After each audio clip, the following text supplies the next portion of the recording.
നമസ്കാരം. സോഡിയാക് മീഡിയയിലേക്ക് എല്ലാ പ്രേക്ഷകർക്കും സ്വാഗതം. 2026 സെപ്റ്റംബർ മാസത്തെ അനിഴം നക്ഷത്രക്കാരുടെ നക്ഷത്ര ഫലമൊന്ന് പരിശോധിച്ച് നോക്കാം. അനിഴം നക്ഷത്രം എന്ന് പറയുമ്പോൾ വൃശ്ചികക്കൂറാണ്. വൃശ്ചികക്കൂറുകാർക്ക് 9-ൽ വ്യാഴം സഞ്ചരിക്കുന്ന സമയമാണ്. അത് 5-ാം ഭാവാധിപത്യം വഹിച്ച് പൂർവ്വപുണ്യ സ്ഥാനാധിപത്യം വഹിച്ചിട്ട്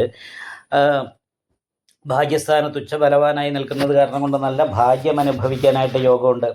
10-ാം ഭാവാധിപതി സ്വക്ഷേത്ര ബലവാനാണ്. അത് കാരണം കൊണ്ട് തൊഴിലുമായിട്ട് ബന്ധപ്പെട്ട് വളരെ നല്ല അനുകൂലമായ ഗുണഫലങ്ങൾ അനുഭവിക്കാനായിട്ട് സാധിക്കും.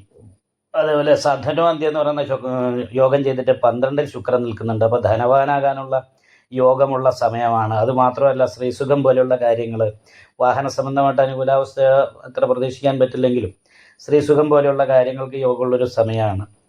സർവാഭിഷ്ട സ്ഥാനത്ത് സ്വക്ഷേത്ര ബലവാനായിട്ടാണ് ബുധൻ നിൽക്കുന്നത്. അതേപോലെ തന്നെ 5-ാം ഭാവത്തിൽ നിൽക്കുന്ന ശനി ബുധനെ ദൃഷ്ടി ചെയ്താണ് നിൽക്കുന്നത്. അപ്പോൾ 5-ൽ അലസപ്രേഷ നിര്യാണകാരകനായിരിക്കുന്ന ശനി നിൽക്കുന്നത് കാരണം കൊണ്ട് മാനസികമായിട്ട് കുറച്ച് ടെൻഷൻ ഉണ്ടാകാനുള്ള സാധ്യതയുണ്ട്. വീട് വിട്ട് നിൽക്കാനുള്ള യോഗമാണ്. വീട്ടിൽ നിൽക്കുമ്പോൾ സന്തോഷിക്കുമ്പോൾ ടെൻഷൻ വർദ്ധിക്കാനായിട്ട് യോഗമാണ്.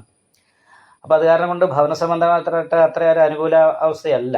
കാരണം 4-ാം ഭാവാധിപതിയാണ് 5-ൽ നിൽക്കുന്നത്. അപ്പോൾ വീട്ടുമായിട്ടുള്ള പ്രശ്നങ്ങൾ മുഖാന്തരം മാനസികമായിട്ട് ടെൻഷൻ വർദ്ധിക്കുക, മക്കളുമായിട്ട് ബന്ധപ്പെട്ടിട്ടുള്ള വിഷയത്തിൽ മാനസിക ടെൻഷൻ ഉണ്ടാകുക. അപ്പോൾ ഇങ്ങനെയുള്ള കുറച്ച് കാര്യങ്ങൾക്ക് യോഗമുള്ളൊരു സമയമാണെങ്കിലും ദൈവാധീനം ഉള്ളത് കാരണം കൊണ്ട് വലിയ തടസ്സങ്ങളും പ്രതിസന്ധികളും ഉണ്ടാകില്ല. എങ്കിൽ പോലും ലഗ്നാധിപതി നിൽക്കുന്നത് അഷ്ടമത്തിലാണ്.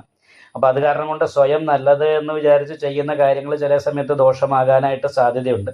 അപ്പോൾ 2 വീലർ യാത്ര പോലെയുള്ള കാര്യങ്ങൾ ദൈവാധീനം ഉണ്ടെങ്കിൽ പോലും ഓവർ സ്പീഡിലുള്ള യാത്രകൾ കുറയ്ക്കുന്നതും, അതുപോലെ തന്നെ സാഹസപ്രവൃത്തികളിൽ പങ്കെടുക്കാതിരിക്കുക, പരമാവധി ഉയരങ്ങളിൽ കയറുക, അതേപോലെ തന്നെ വെള്ളത്തിൽ നീന്തുക, 2 വീലർ യാത്ര ചെയ്യുക.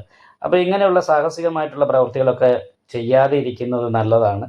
ദൈവാധീനമുണ്ട്. തൊഴിലിൻ്റെ കാര്യത്തിൽ പ്രശ്നമില്ല. കുടുംബ സംബന്ധമായിട്ട് കുറച്ച് മാനസിക ടെൻഷൻ ഉണ്ടെങ്കിലും ശ്രീസുഖം പോലുള്ള കാര്യങ്ങൾക്ക് അനുകൂലാവസ്ഥയുണ്ട്.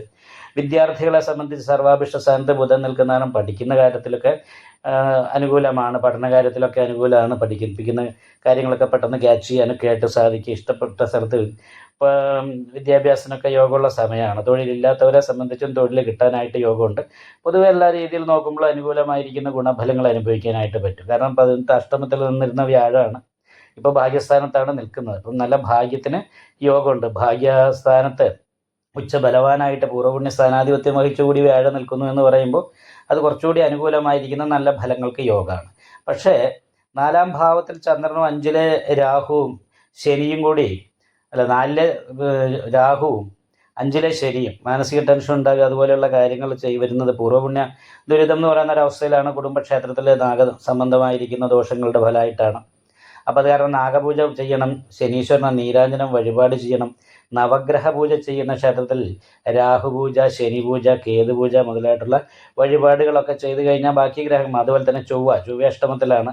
അപ്പോൾ ചൊവ്വയ്ക്ക് പറഞ്ഞിരിക്കുന്ന സുബ്രഹ്മണ്യ സ്വാമി ക്ഷേത്രത്തിൽ നെയ്വിളക്ക്, അതേപോലെ തന്നെ നാരങ്ങാമാല, അഭിഷേകം മുതലായിട്ടുള്ള വഴിപാടുകളൊക്കെ ചെയ്താൽ നല്ല രീതിയിലുള്ള അനുകൂലമായ ഗുണങ്ങൾ അനുഭവിക്കാൻ ഈ മാസത്തിൽ സാധിക്കുന്നതാണ്.